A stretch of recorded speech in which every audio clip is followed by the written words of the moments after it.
President Biden has stepped in to avert a railroad worker strike, which comes as rail carriers and worker unions have been embroiled in a contract dispute since January of 2020. Let's bring in Yahoo Finance's Dani Romero, who's been following the story for us. And Dani, we don't always talk about these rail strikes, but this is something that could have broader implications for consumers, too.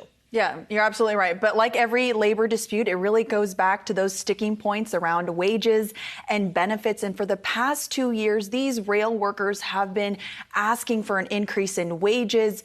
Obviously the pandemic, rising inflation, as well as labor shortages have really fueled this movement right now and have, wanted them to increase their wages. Like you said, since January of 2020, these rail workers were set to walk off the job on May. But like you said, President Biden stepped in, established this board to really help mitigate and get to the bottom line of this contract.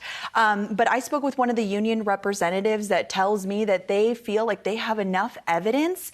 And as well, they are willing to make their case to say, I do need that wage increase right now. But the board will have to investigate and bring that back within the next 30 days to Biden. Yeah, a very serious issue because of the inflationary impact of all of this, right? If you imagine there's some sort of strike and some holdup in the way that our nation's infrastructure for transportation works, that could lead to further price increases.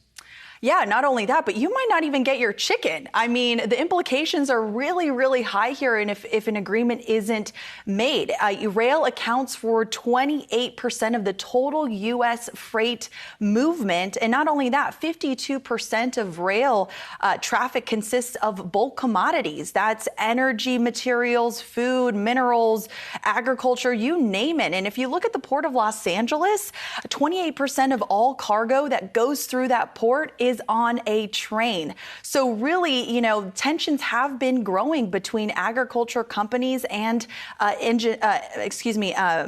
energy companies about the delays as well as the limitations on this rail transportation. So it will really come down to the board to really find out and get to the bottom of this. What kind of timeline are we talking about? Well, 30 days. 30 days. Okay, we'll be watching. I can't. Chicken's already so expensive. Oh, you're thinking about the chicken. Sorry, yeah, I'm held up. You're on chicken. I was like, whoa. Yeah, I mean, you're right. I mean, there's already plenty of headwinds, Train right? down to tofu. I don't know. Is tofu carried on rail? Well, food. All food. Yahoo Finance's Dani Romero. Thanks so much for the break.